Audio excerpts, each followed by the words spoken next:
আজকে যাচ্ছি আমার শান্তির জায়গা, যেখানে গেলে আমি মানসিকভাবে শান্তি পাই, মন থেকে শক্তি পাই। তো বেরিয়ে পড়েছি। সারা দিন তীব্র গরমের জন্য বেরোনোর সাহস পাই না, তো বিকেলবেলা বেরিয়ে গেছি। আর এদিকে দেখো আমি এসে পৌঁছে গেছি।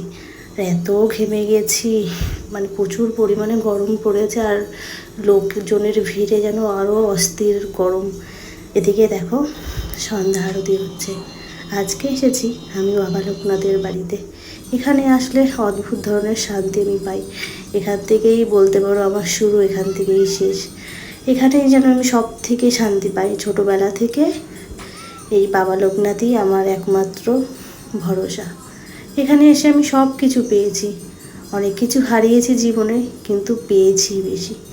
এইদিকে দেখো, এখানে হচ্ছে গিয়ে মানত করে লোকে, যা মানত করে তাই বাবা লোকনাথের কৃপায় পূর্ণ হয়। আর এদিকে পুজো টুজো দিয়ে বেরিয়ে পড়েছি।